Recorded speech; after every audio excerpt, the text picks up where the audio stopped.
Right. Hello, everyone. I'm Gail Bryans. I'm the Interim Development Director at Theatres Trust.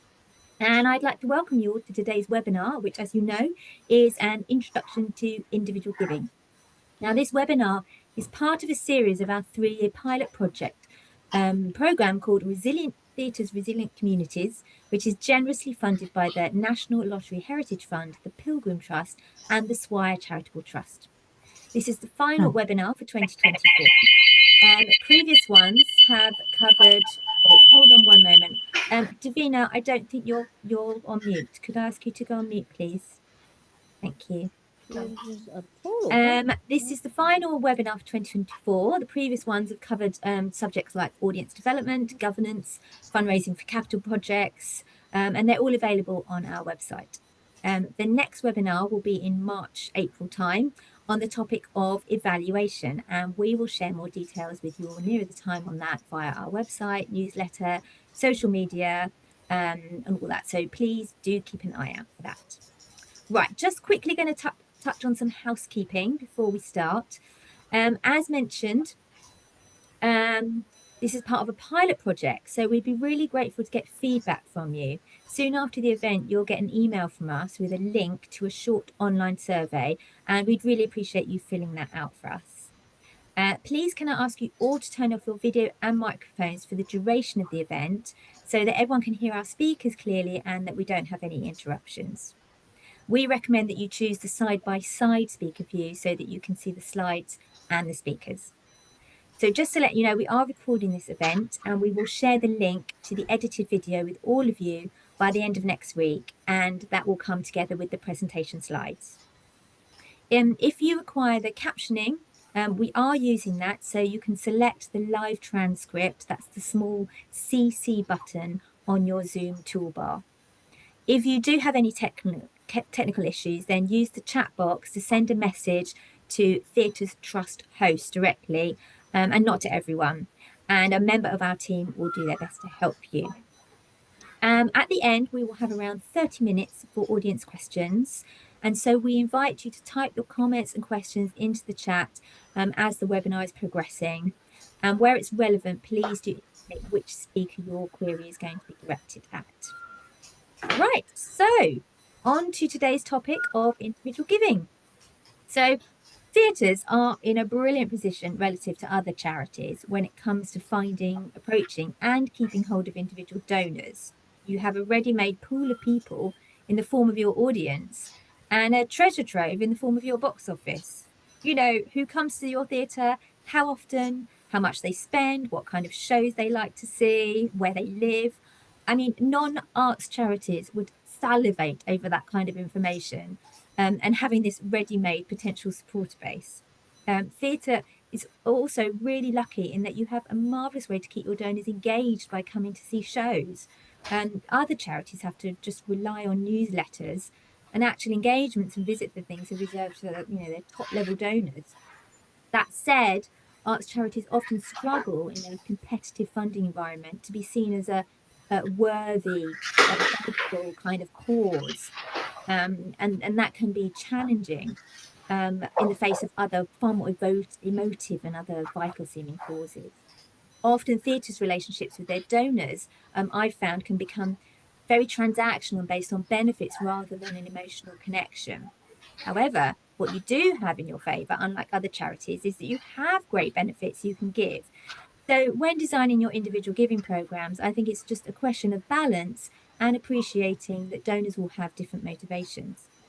So our first speakers today are consultants David Burgess, who runs Apollo Fundraising, and Thea Partridge of Ethical Good. They're going to give you some top tips on identifying potential donors, communicating with them, keeping them on board, and on crowdfunding. Then we will hear from Sarah Ruff, the Director of Development at the Rose Theatre in Kingston upon Thames, about the complete revamping of their individual giving scheme. So, on to our first speaker, David Burgess from Apollo Fundraising. David has worked with Theatres Trust over this year to deliver some bespoke training to a small cohort of theatres on our Theatres at Risk register. He's going to share some tips with you on targeting and understanding your donors. So, over to you, David. Brilliant. Thank you very much, Gail. Thank you. And great to be with you today. We're going back to 2020 with our next slide, That's please. funny. My earphones don't seem to be working. Brilliant. Thank you. So 5 quick top tips for growing individual giving. Tip number 1, make it targeted. So before you design your scheme, before you start promoting it, before you start writing anything, decide who your target audience is for this offer, for your individual giving proposition. And the answer to that is not everyone. You're not trying to design an individual giving program that you could walk up and down the high street in your local town and city and convince everyone walking along that street to give. It's just not going to happen. We need to be much more targeted about who are the people that are most likely to care, and then keep them really top of mind as we go through this whole process. Everything we write, everything we design should be built with this audience in mind. So when I say targeted, we're looking for people to have 3 key characteristics. And can we get the next slide, please? For someone to be a potential donor to your organization, they have to have these 3 things. So they have to have a motivation. There has to be something, a need that this is going to address, something within that person that's going to motivate them to take this action. And we'll look at some of those motivations in just a second. They also need to have a connection, a relationship with your organization, or you need to be able to build one. And they need to have the capacity to give. They have to be able to actually afford to make the donation you're asking them to give. And if any one of those 3 things is missing, they're not a potential donor for your organization. And when we're starting out, if you're designing this from scratch, if this is your first individual giving program, there are a couple of areas, a couple of target audiences that we want to focus on first. And if we can have the next slide. So above all, as I say, if this is your first individual giving program, looking at those people who already have a really strong relationship with your organization and where you know there is that motivation to support, they really love what you do, that's going to be your priority target audience. We need to be maximizing these relationships because that motivation, that relationship, that existing connection is going to be really powerful in making that next step in terms of their relationship with your organization. So if you're not already fundraising from this audience, this is a really great place to start. Beyond that, 2 other approaches that we can look at. So looking at people where there is an existing relationship, but actually you're one of a number of theatres or a number of organisations they're supporting. There can be potential there if we can find the right offer. And people who we know are interested in what we do, but at this point in time have no existing relationship. Now that group is going to take longer. That process of building the relationship means that's not going to be a quick win. It is going to take time to get them warmed up. People generally don't make a donation to you the very first interaction they have unless it's a really compelling campaign. So we're trying to build that relationship first.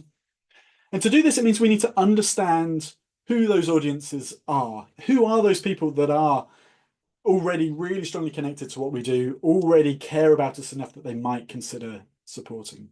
And often when I talk about getting to know audiences, instantly we can think of demographic data. And often that's quite an easy thing for us to capture, particularly as for theatres, your high target audience is going to be those people who are buying tickets and buying tickets regularly. But I would suggest that demographic doesn't go far enough. And if we can have the next slide, I'm going to try and demonstrate why. Because if we look at this list of demographic data there, we can see this applies both to Keir Starmer and Nigel Farage.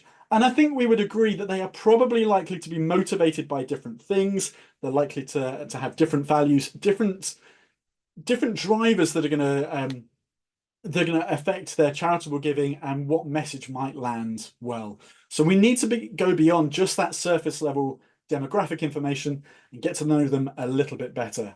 And I think there's a couple of things that we can do. So if we can jump to the next slide, we'll look at some of the better questions to dig into. So we're looking for those people that have got a strong connection to the organisation, but we're also trying to understand why. Why is it you matter to them? Is it just because you're the closest theatre to where they live? But if that's the case, why is theatre important to them? What is it specifically about you that keeps them coming back, that relationship is built on? A really great one to ask is, what would they change if they could? And how does that align with what you're fundraising for? How does that align with your priorities? Is there something that just really they'd love to see you do differently? They'd love to see improved, that might be the basis of a fundraising campaign or a fundraising ask. What are the values and identities they hold? Because this can be really powerful in getting our message across. So how do they like to see themselves? Do they like to see themselves as having a strong local identity? Is where they live, is that local identity a really key part of how they see themselves? Or do they see themselves as culture vultures and really wanting to be really involved in the cultural life of either their town, their city, their region, their country, depending on how wide your work's going? But in addition to the ones they hold, what are those values and identities that they aspire to? How would they like to see themselves? How would they like to be able to talk to their friends and sort of gain those values, those identities for themselves? Because again, these are all things that we can use when we're writing our message and when we're thinking about what's likely to motivate them. So bringing this together, we're trying to come up with this caricature of what our target audience looks like. And we don't want it to look like any one individual. It does need to be more of an avatar, a caricature, than basing it just on one person. The danger is if we take a named individual and base it all on them, we lean too much into their personal likes and dislikes, and we might miss some of those wider trends across that group. So start with that target audience in mind and keep them in mind as we go through the rest of this process. Can we have the next slide, please? So, tip 2, we've got to make it inviting. We've got to provide them with an invitation. Too often we think about fundraising as being, what can that donor give to us? We need to flip that switch and approach this from, what are we giving to our target audience? And while it needs to be really clear here, that doesn't necessarily mean tangible benefits, as Gail was saying, meaning we have to incentivize giving. So we need to work out, what are those motivations? What are those things they're trying to achieve through their giving? And how can we give them an offer that ticks that? And if we could have the next slide. So as you can see, loads of different motivations. There'll be different ones relevant to different organizations. We've got to work out which are the ones that are particularly strong in our target audience and come up with an offer that matches that. And if we could have the next slide, just reiterating this point, don't feel you have to incentivize. You can see from that list there, only one of them is around tangible benefits and getting that transactional relationship. But too often we lean into that because that's what we see people like National Theatre, Royal Opera House, Glyndebourne, places like that doing. People out there love what you do. They will support in a philanthropic way if we get the ask right. Next slide, please. So try and work out, what is that invitation you're giving them? You're giving them a chance to do one or more of these things. And if we can frame our ask in that way, if we can build our individual giving in that way, we're going to come up with something that's much more powerful. Next slide, please. Tip 3, I hate to say it, but most arts fundraising messaging is incredibly boring. The next time I see a message saying, did you know the Anytown Theatre is a registered charity, I can't be held liable for my actions. Yeah, that is about 99% of the fundraising case for support. It's often the headline for most arts and culture organisations, but it's boring. It's not what gets people to give.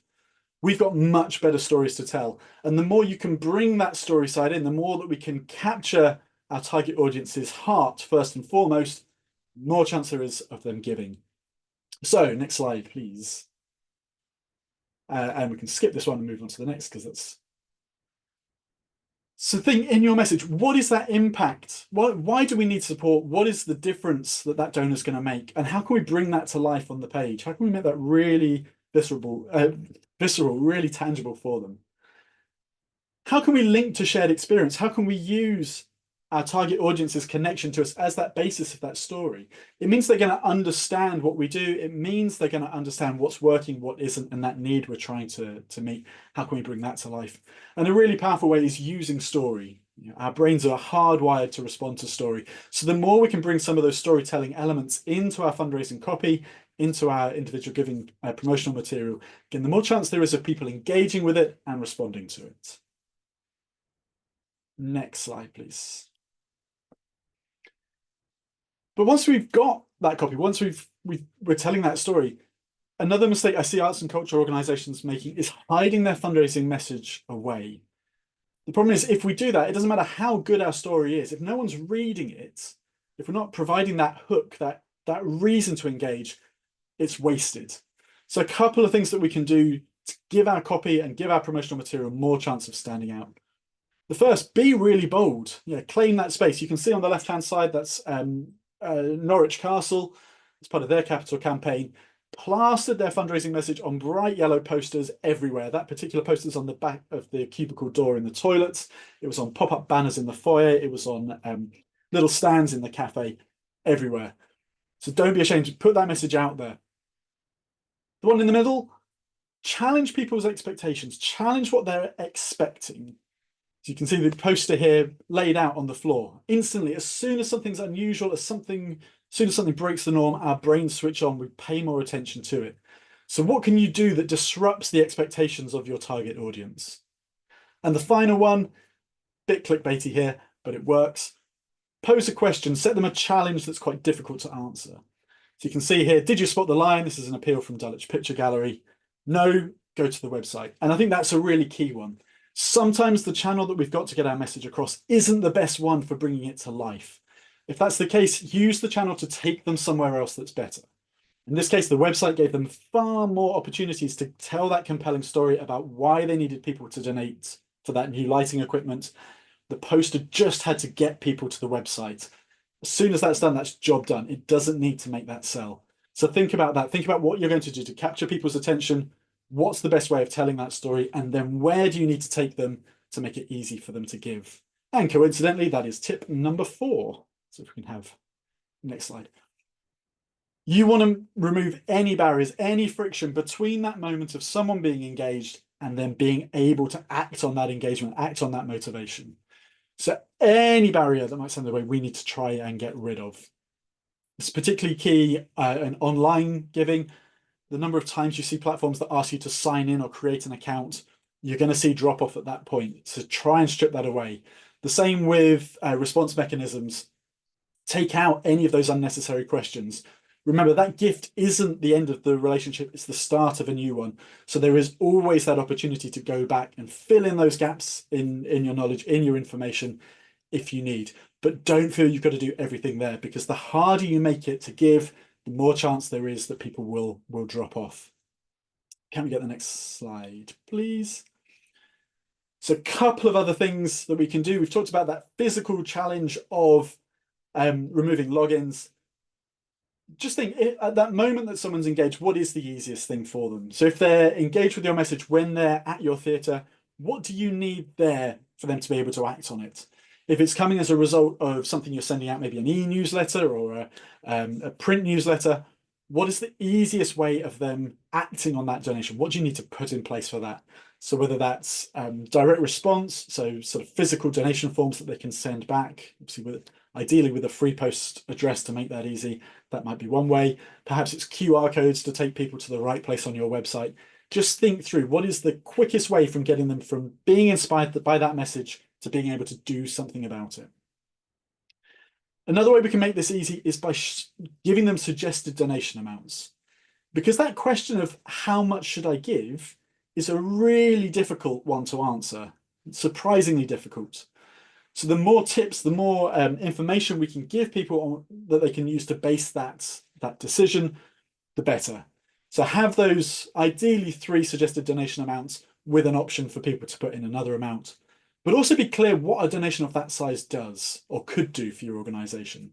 £25 could pay for teaching resources when schools visit the theatre. £100 could pay for X number of people to get subsidised tickets to see a show they'd otherwise be unable to see. Whatever it is you're doing, try and make it tangible what that donation means in real terms. Another way we can make this easy is by showing other people are doing this. That fear that we're an outlier, that we're doing something that our peers and people will like us, or people we would like to see as being like us. If they're not doing it, it can make it very difficult for us. And it's one of those reasons that physical donation boxes have an inbuilt problem, in that if I see 10 people walk past without putting money in, there's that social pressure on me to follow suit. And that can be a really powerful driver of our behaviour. So showing that other people like them are taking this action, that they're supporting, they're engaging in this way, can be a really great way of making this easier for other people to follow suit. And finally, reduce choices. Don't give people too many options. It might feel that we're doing them a favor by saying, here are all the different ways you can support our work. But the problem is, if we give them too many options, A, they're less likely to make a choice, and B, they're less likely to be satisfied with the choice they make in the end. So ideally try and stagger those choices, ideally making them, getting them to choose between no more than 3 things at any one time. If that means you have to add clicks and add different decisions as they go, that's going to be preferable than saying, here are 15 different ways you might support our work. And final tip number 5, make it long lasting. It is far easier and far more efficient to retain the supporters you've got rather than having to keep going out finding new people. So the more we can do on making it memorable, making it a pleasurable experience of donating and supporting your work, and ultimately people wanting to do it again, we're going to grow that fundraising by not having to put so much pressure on constantly finding first-time donors. Next slide, please. Some of the most common reasons that people don't give again, having made a first-time gift. Top 3, they weren't thanked for their previous gift, they weren't asked to give again, and they weren't shown how the difference that their donation made. They weren't shown that impact. And I think that first one's really interesting. I suspect they probably did receive a thank you, but it didn't resonate, didn't stick with them as being a thank you. And too often we rely on things like automated messages. We rely on the fact that our online donation platform sends a generic message once someone's donated. That's a receipt. It's not a thank you. And if we're just relying on that as being the only way we thank someone, it's just not going to make them feel valued. It's not going to make them feel special. It's not going to make it memorable. And we're reducing the chance that it's something they're going to want to do again. So there are 5 things that we can do to make our thank yous super. Can we have the penultimate slide? Speedy. We want to try and get our thank you to people as close as possible to that act of donating. We want them to associate that warm, positive glow they get when they're thanked with that act of making a donation. So don't hold on too long. Don't say, okay, well, we'll just wait until the end of the month and then we'll thank everyone. You're going to lose that impact. Try and get something out to them as quickly as you can. Ideally, your thank you needs to feel unique to that person. Now, that doesn't mean you have to write everything from scratch, but try and at least reference their name, the donation amount, and what it was intended to support. You know, all of those things that you know about them already. What's their existing relationship with the theatre? Try and bring that in. Should be passionate. If someone making a donation is a sign they love you, and if all you come back with is a really cold, thanks very much, unlikely to have that same impact. Hug them back. Make your thank you that hug going back out to them. Make it passionate. Show that excitement and just how truly you value that support. Make it engaging. Again, we're not trying to end the relationship. We're not sending the thank you as a, this ends our obligation to you, let's never speak of this again. It should be the start of building that relationship moving forward. So ask questions. Ask how they want to be engaged, how they'd like to be thanked. If you don't know, ask if there are particular areas of your work that they're interested in. Never let that conversation stop. Always try and ask questions that encourage them to respond, because that's going to help you when it comes to asking again in future. And finally, don't just feel because you've sent that one thank you at the moment of the gift, that's job done. Again, we delete most emails before we open them. So much of our posts go straight in the recycling bin if we think it's junk. There's always that chance that your thank you isn't getting across that first time. So look for those opportunities to thank again before going on to ask for future support. So 5 tips for growing your individual giving. Hopefully that was useful. I'm looking forward to some questions in a little while. Great. Thanks so much for that, David. So now on to our second presentation, which is focusing on crowdfunding. Thea Partridge of Ethical Good will provide an overview of this and talk about the different ways that theatres can crowdfund, its benefits, what you need to make your campaign a success. So over to you, Thea. Thank you, Gail. Hi there, my name's Thea. I'm the Marketing and Comms Director at Ethical Good, and in the next 10 minutes, I hope to inspire you on ways in which your theatre can utilise crowdfunder.co.uk. Before we get on to crowdfunding, I just want to quickly introduce the company I work for and then a little bit about myself. So Ethical Good is a consultancy dedicated to providing a range of services centered around helping businesses and charities find and articulate their purpose and essentially be better at being good. We support established businesses and charities and entrepreneurs and startups with their big ideas, whilst they can develop solutions to society's biggest challenges. So it's a pleasure to be here today to talk to you about one of our wonderful long-standing clients, crowdfunder.co.uk, and to explore with all of you theatres in the audience today about how you can utilise this unique platform to raise funds in a range of innovative ways. I hope you find the session both inspiring and practical. Next slide, please. In addition to heading up the marketing at Ethical Goods, I also lead on our work with Crowdfunder, which for the past 5.5+ years has focused on helping organisations like yours to make the best use of the platform and to achieve your fundraising goals. So a little bit about me. I've developed over 16 years of broad marketing and comms experience across a range of sectors, including entertainment, travel, fintech, and the third sector. And I try and use innovation and pragmatism in my approach towards sort of working with clients on their projects around marketing, PR, events, fundraising, all with a view to sort of creating a better world. So I've been at Ethical Good since 2019, and in that time I've coached hundreds of charities on using Crowdfunder, including a good number of theatres. So I was part of the team that spearheaded the Save Our Theatres national crowdfunder campaign in partnerships with Theatres Trust. That project amassed an impressive 25,000 supporters, including a smattering of celebrities such as Judi Dench, Jude Law, didn't meet him, but he was backing, and Andrew Lloyd Webber. These supporters in total gave over £1.5 million plus around 200k in gift aid to theatres across the UK during the pandemic.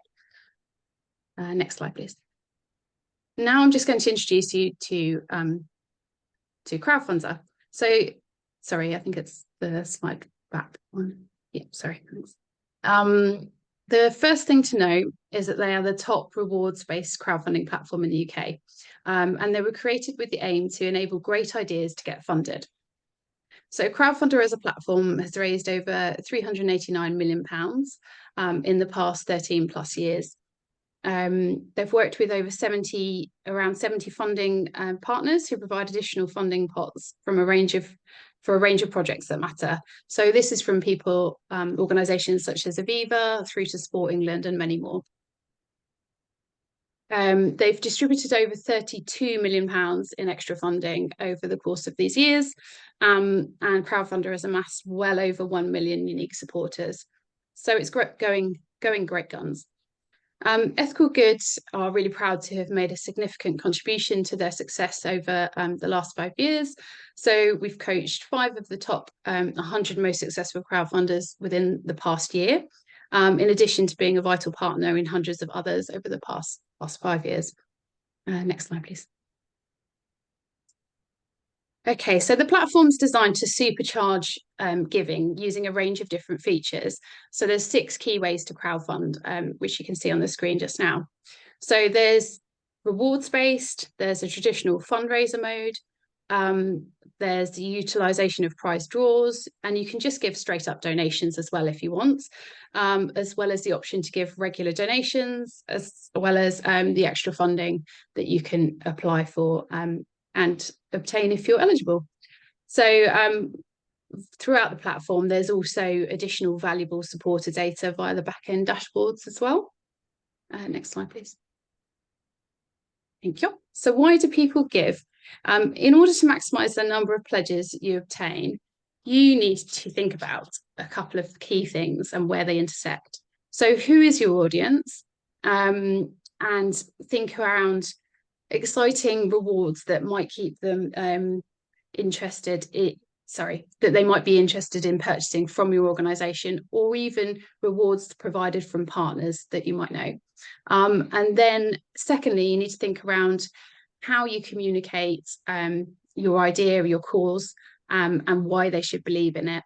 And you'll find that the sweet spot is this intersecting section in the middle here, where they want the reward, but they also believe in your idea. And that's where you'll get that donation from them on a rewards-based crowdfunder. So next slide, please. So by following these 6 steps to crowdfunding success, you'll do really well if you follow these steps. So firstly, it's all about careful planning. So this includes things like network mapping, so working out who's in your network and what's going to incentivize them to give. Everyone can always give something, we say. There's no such word as no within the crowdfunding world. And a key part in this planning stage is really around warming up your crowd to your crowdfunder campaign and community building. Another key point is around the excellent creation of a project page to tell your story, including a compelling video with no more than sort of 2 minutes. You want to offer some great rewards that's going to incentivize people to give, and also set a really suitable target, not something huge and unwieldy, but if you start small and then you can increase it as you hit your target, you can go on to your stretch targets. In running a campaign itself, you'll need to prep where the initial funds are coming from to make sure you get off zero quite quickly. So we always say just establish where your first sort of 10 to 20% is coming from, and to look at your close initial crowd to try and get you off zero as soon as you can. We also advise organising a pre-launch, and then following that, just focus on spreading the word, sharing your page URL and connecting with and updating. And as David quite rightly says, thanking your supporters. So there's an updates tab where you can keep your supporters thanked and updated on the progress. And that works really well for that feel-good factor. Next slide, please. Great. So one theatre who followed this winning formula was the Octagon in Bolton, who ran one of the first crowdfunder campaigns that sparked off the idea for the National Save Our Theatres campaign. So I worked closely with Danielle Fernley, Head of Development, who's on the screen now, and helped her on the creation, planning and promotion of their fantastic campaign. So they massively overachieved, raised over 50k, which was 350% of their initial target. So they did really brilliantly. And I believe their success was down to some of these key factors, which hopefully you guys can learn from today. So they created a brilliant crowdfunder page, which included a video that clearly explained their dire situation. They should have been moving to incredible new theatre building, but due to COVID, they weren't able to open, and they stood to lose up to £500,000, which is what led them to launching a crowdfunder. The video talked about being at the heart of Bolton's cultural life for over 50 years, and how generations have laughed and cried and shared special moments at the theatre together. They talked about generating 6 million for the local community, and then they made a direct statement.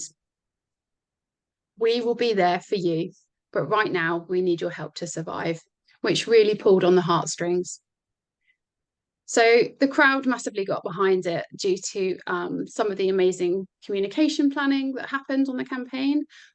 For example, you can see on the screen here, if you look for the Facebook button, 142 shares on Facebook of their page. So it was pretty impressive. Next slide, please.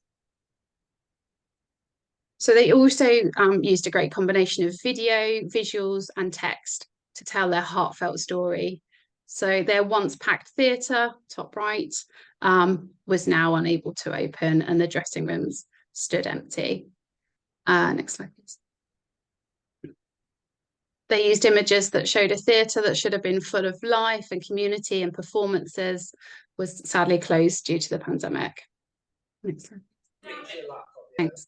And one of the key things they did was around incentivising people to give by offering a really unique and wide-ranging collection of rewards that you can see here on the screen. So these rewards range from £30 for a coffee and cake with the Octagon team when the kitchen's reopened, all the way up to a £2,500 Super Show supporter reward. Other rewards included membership, becoming a patron, becoming a guardian, an Octagon superhero, or even becoming an angel patron for a year. So with rewards, they really encourage if you have the wide range of rewards available, so up to large donation amounts, that can really encourage larger pledges from people, and also a higher frequency of pledging, especially when you've got the lower amounts included as well, so the sort of £30 cake offering. And we certainly saw that happen on this project. Next slide, please.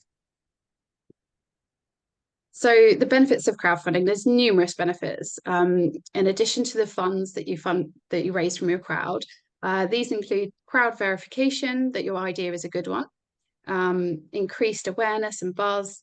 You can create active advocates. You can learn new skills around marketing and fundraising, and of course, additional extra funding that you can obtain from the likes of Aviva, etc.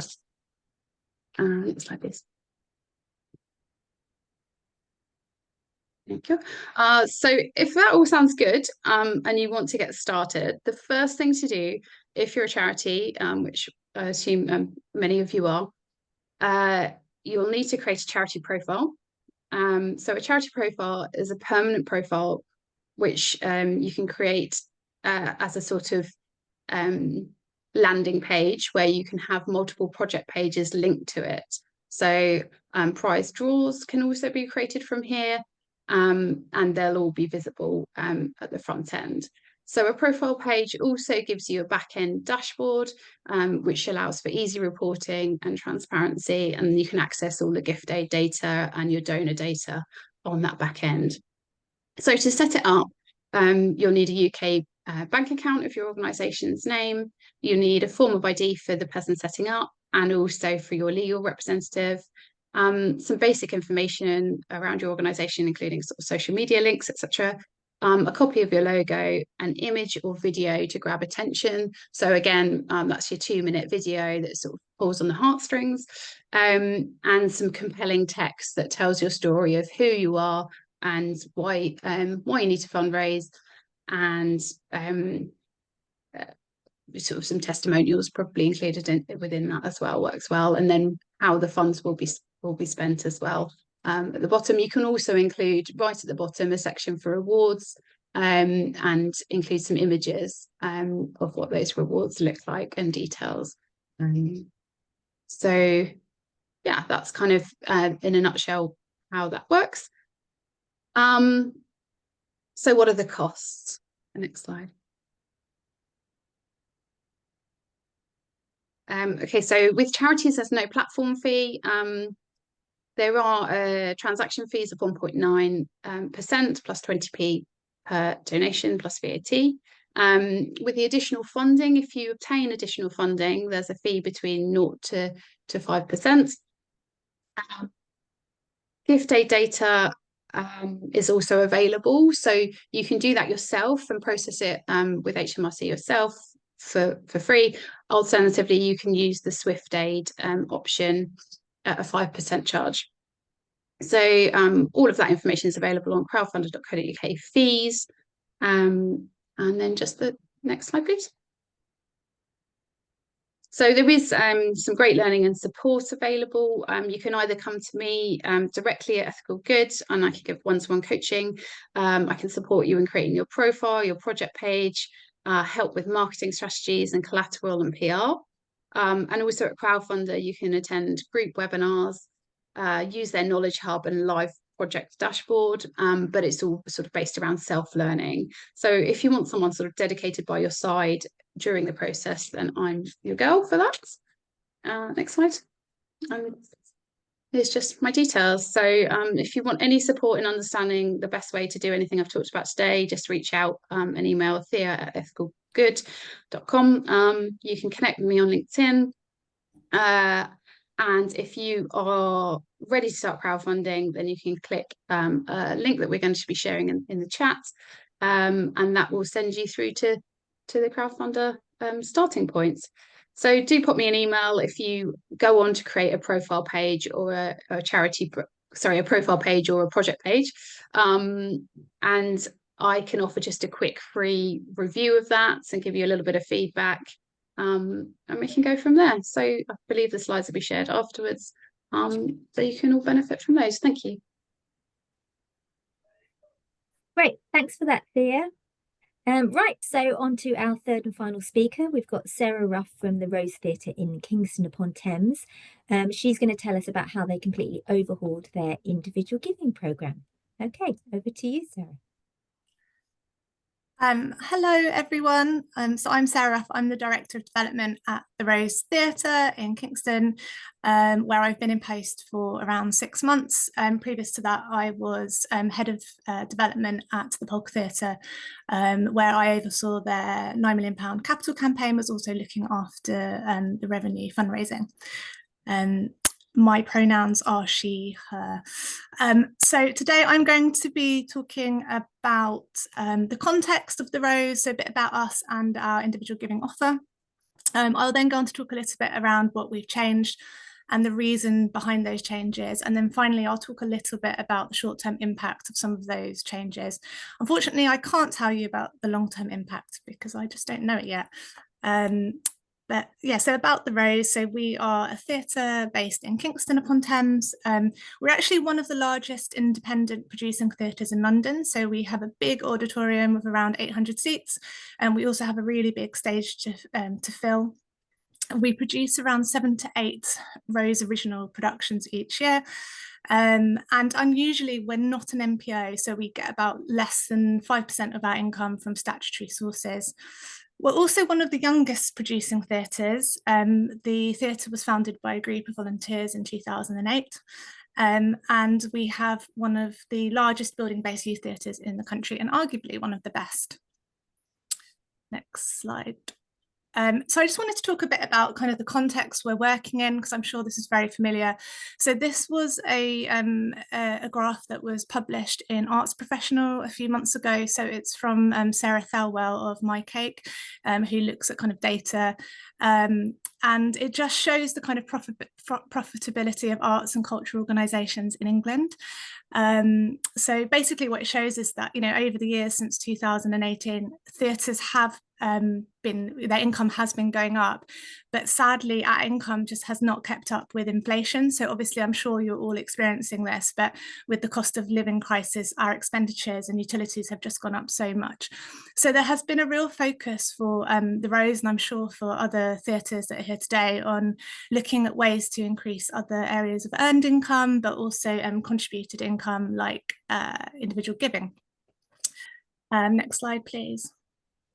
So I suppose the good news is that individual giving in this country is booming. So individual giving has been going up over recent years.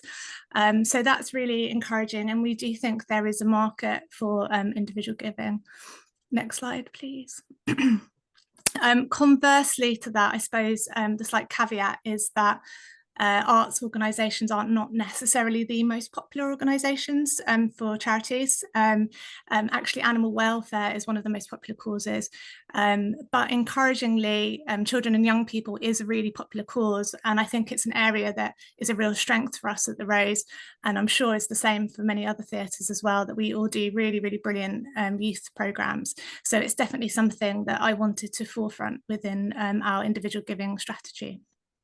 Next slide, please. So so one of the first questions I was trying to work out, thinking about our strategy, was whether or not there was a market for it at the Rose. And I think absolutely, yes, there is a market for individual giving. We have a huge focus on youth and inclusivity. We have one of the largest building-based youth theatres, and arguably one of the best youth theatres in the country. And we serve over 1,000 young people each term. Kingston upon Thames as well is a relatively wealthy area on the outskirts of London. So, you know, we have access to people that potentially have some disposable income, as well as some high net worth individuals.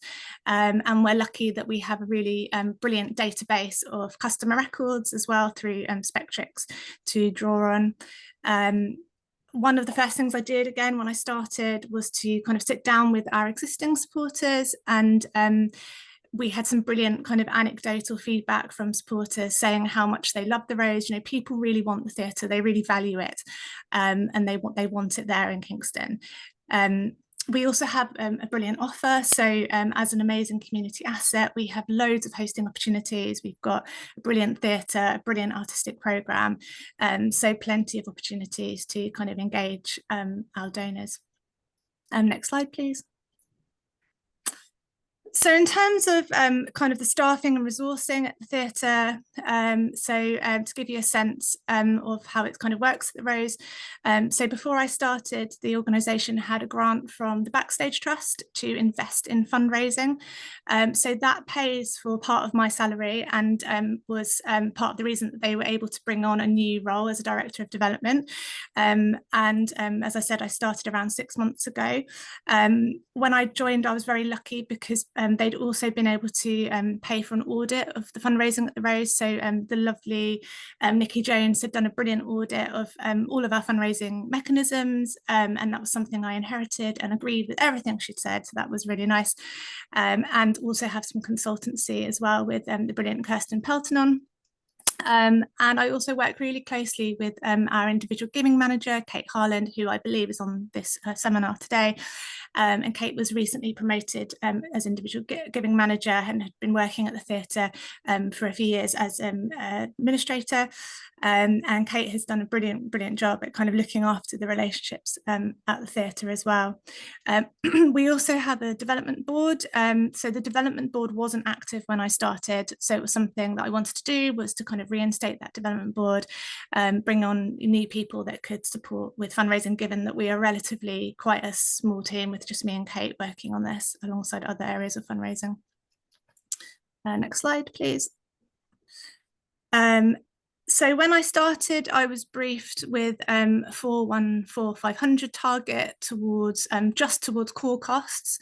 So I was quite keen to kind of break that down because yes, it's core, but just trying to understand how that money will support our mission to entertain audiences, elevate artists, and empower our community. So trying to get a sense of, what, yes, it's core costs, but it's staffing costs, it's money to ultimately deliver our mission. So I put together this matrix to try and understand, where that money is going and also how we could bring that in.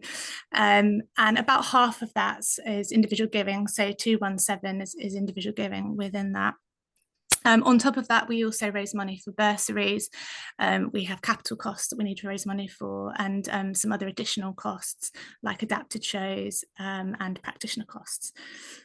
Next slide, please. So in terms of our KPIs for the year, so I set this back in around August, I think it was, and we know that we need to retain about 80% retention on our current membership, and we also had a plan to make around 90 asks between summer, so around August and Christmas, and we were expecting around a 1 in 6 success rate on that. We also found out that our conversion rates were not competitive in terms of box office, so we're looking now at trying to get up there with top organisations' donation conversion rates, which you can see from the image on this slide. So that's what top organisations are achieving. We were achieving about 1% on counter and phone and 13% online, so we're looking for a shift there. We're also looking to do an Arts for Impact campaign in March. So that's a campaign that's run by the Big Give, whereby you can access match funding and then you can run a related public campaign. So we're going to be applying for that over this month in the hope that we can mount that campaign in March. We also had targets, short-term targets on major donor as well. So I'm looking to identify some more major donors and to achieve kind of major donor targets that I inherited when I started. Next slide, please. So in terms of where we are kind of finding these supporters and these new lovely prospects, we are looking at point of sale. So I think if anyone is donating over, £30 at point of sale, then they suddenly become quite interesting to us, because it's unusual, I suppose, to donate that much money at point of sale unless you have a lot of disposable income. The theatre had run a pandemic appeal during the pandemic, and so there were some quite interesting people within that data of people that had just made sort of one-off gifts who we didn't know much about. So we started looking at that data. I was very lucky to inherit some wealth screening data. So prior to starting, one of our consultants, lovely Mark Chester, had initiated a wealth screening process with the database, whereby we'd worked with Prospecting for Gold to screen some of our data for potential prospects who might be high net worth individuals and have the capacity to give. So we're very interested in that data. We also did a bit of looking at kind of our existing donors. We could see that a lot of them were parents that had benefited from putting their own children in the youth theatre. So again, we're looking at the youth theatre parents as people that have benefited themselves and might be interested in supporting. We're looking at discrete networks, so other corporations based in the local area, as well as independent schools, and their employees and people that they work with. Obviously, loyal, high-value customers, so people that come to the theatre regularly and spend a lot of money, will be prospects for us. We are looking at our Rose Circle members as well for upgrades, and also trying to sort of get to know them better so that we can start to access our Rose Circle members' networks, because we believe they will be really good ambassadors for the scheme if they are on it. And also our trustees and development committee networks as well. Next slide, please. So this was the scheme as it was when I started for Rose Circle membership. So it gives you a sense of the kind of offer. So we had 5 tiers to the scheme, plus a friends scheme that was running kind of separately. You could sign up through the website. You were directed to a Spectrix form, and within that there was no kind of option, I suppose, for auto renew, although some people were paying monthly gifts via standing order. We had 45 members. The feedback from existing supporters was really, really positive. People really loved being part of the scheme. They loved supporting the theatre, and they really loved coming along to the various events that were being run by the theatre for supporters. But I think it's fair to say that it was fairly transactional. So there wasn't really a huge focus on philanthropy. People didn't really know where their money was going. Yes, they were enjoying all the benefits, but they didn't really understand that it was actually a really crucial part of our income and in sustaining the theatre and our various programmes. And also, I would say it's also fair to say that the scheme wasn't really being promoted anywhere. So it was sort of buried on the website. You'd probably have to do a bit of legwork to kind of find out about the scheme if you wanted to join. Next slide, please. So we had a bit of a team strategy day, and me and Kate had a good look at kind of what we could do to sort of maybe improve the offer. We were really keen on this idea of kind of creating FOMO by promoting exclusive access. So you can see in this image our lovely artistic director, Christopher Hayden. He has lots of brilliant connections with very high profile artists. You can see him here with Hugh Bonneville at the Rose Theatre, but also with really exciting up and coming artists. And we felt like that was a really unique selling point, that local people in Kingston were getting these sort of world leading artists coming to their doorstep. And that was something that we could use as a kind of an exclusive opportunity to kind of get involved. So we really wanted to bring that element to the fore. Given it's such a small team, so it's just really Kate dealing with this, and I dip in and out because I'm dealing with other things as well. We wanted to make sure that it was a really easy sell. So all those tiers that we had previously were just such a mouthful and so hard to remember what benefits came in which bit, and I just couldn't remember it, and no one else seemed to be able to remember it. So we just wanted to make it a bit easier for a small team to manage those different benefits and also to sell those different tiers. So we streamlined it to 3 tiers, and that also meant that for people like box office staff, for front of house staff, and for trustees and the development board, that it would be easy for everyone to get behind. We wanted to shift the focus to make sure that we were able to promote the scheme through in-person meetings and events to our target market. So it wasn't just something you have to find online, but something we were actively promoting. So we created a leaflet that would be easy to bring along with us so that we have that information readily to hand, but also that other people in the organisation could use as well. It has, QR codes on it, which link to the website. It has our bank details on it. So it's super simple, that it's like completely frictionless. If someone wants to make a donation, they will be able to quite easily and quickly. We wanted, going back to that kind of chart I mentioned at the beginning with sort of children and young people being quite a popular cause. We know that the Rose, our work with youth is amazing. We just do such brilliant, fantastic work. It's almost, you could call it world leading in a way. So I really wanted to kind of forefront that within our offer as well. And we wanted to include some incentives as well for upgrades and some great perks for our donors. We also wanted to make sure that we were emphasising and encouraging monthly and regular giving. We know that one-off donors are much harder to retain. So if people sign up monthly via direct debit, for example, then there is more chance that they will continue to tick along and renew with us. So I am actually currently talking to a company called Donate Flow about redoing our website in terms of how people make gifts on the website. So the reason that I've chosen that company is that they actually integrate with Spectrix, so it would remove any kind of back-end administration with integrating it onto the system, which is an issue I've had previously with working with other providers like Enthuse and Donor Debit and so on. Next slide, please.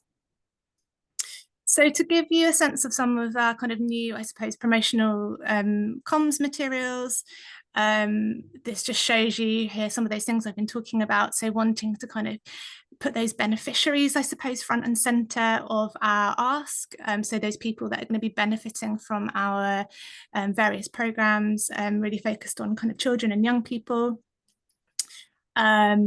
And also bringing our impact to the fore. So I think that a lot of people just took the theatre for granted and didn't understand that we were having such an important impact for the local economy, for local schools, so just wanting to make sure that it was really easy for people to understand and see very clearly. Next slide, please. And again, just kind of showcasing the different tiers that were available for potential donors as well to sign up at, and the kind of experience that you'd be getting. So you'd be joining a sort of community of like-minded supporters where you'd make friends potentially and be invited to lots of interesting events. You would get that potentially get that backstage experience where you would have access to, rehearsals, and maybe get invited to things like private dinners. So just kind of bringing those perks to the front. We also used testimonials from current Rose Circle members on there. We had a testimonial from the lovely Dame Judy Dench.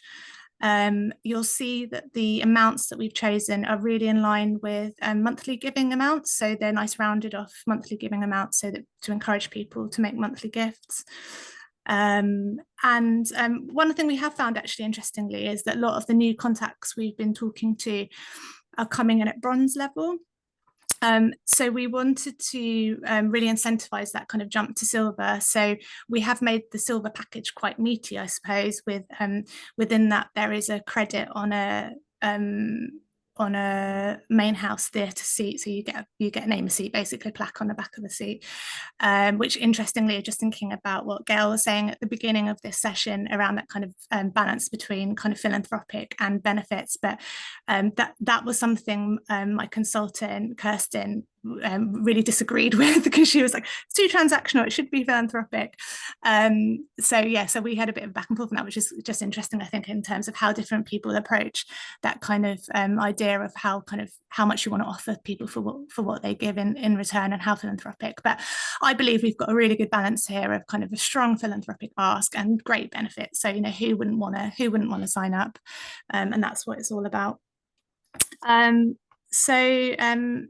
Yeah, moving on to the next slide. So how are we going to, encourage people to look at this offer and to sign up for it. So what we're doing is obviously lots of cultivation events, I'm sure similarly to what lots of other theatres here today do.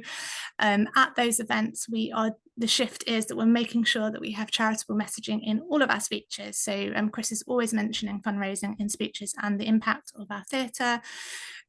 We have impact boards up now, so you can see in this terrible image here, some of that communication material is repeated. So there is an impact board with our stats around the impact that we have, as well as our mission statement and some images of children, and we have lots of other ones as well. We're making it really easy for people to sign up, so there is a form there and then on the day. If you want to sign up, you can. We find not many people do sign up at events actually, but we're also making sure we're doing appropriate follow-up, and that all attendees that are coming to cultivation are getting followed up one way or another after events.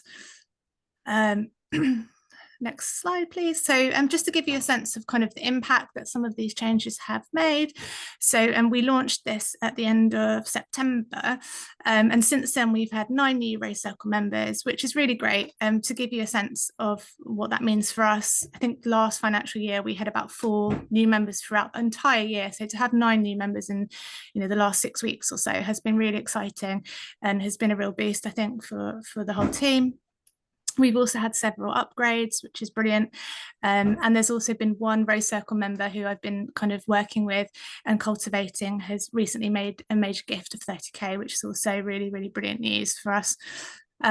We had a little cultivation dinner on Friday night, and one of the prospects that came along, who was a completely new prospect for us, it was someone we'd had found cold through our database, has offered to bring 20 of his wealthy friends from his wealthy road to the Rose to cultivate them. So yeah, so you can start to see how some of this work will hopefully start to build some momentum, so we can start to kind of grow our Rose Circle membership scheme. In terms of the kind of longer term goals, so we've been sort of thinking quite short term, I suppose, in the lead up to Christmas, but after Christmas we will be doing an Arts for Impact campaign, as I mentioned earlier, and that is part of a strategy, I suppose, to do at least one public campaign a year. I think it's so difficult with a small team to be doing public campaigns because you're so busy working on the kind of niche market that you work with, but I always think it's a really good idea to keep charitable messaging front and center. So by committing to once a year, it kind of gives you that space and time to make sure that you're keeping on top of that. I'm also looking at next steps for me will be, once this is all up and running, we'll be working on looking at syndicates for our Rose original productions, and also with a sort of slightly aging demographic within our audience base, we'll also be looking at legacy giving as a kind of key area. So that was it for me, and thank you all so much for listening to me, and you can follow us on these Twitter handles. Great, thanks so much for that, Sarah. That was really interesting to hear about a real live example. So yeah, thank you to all our speakers today.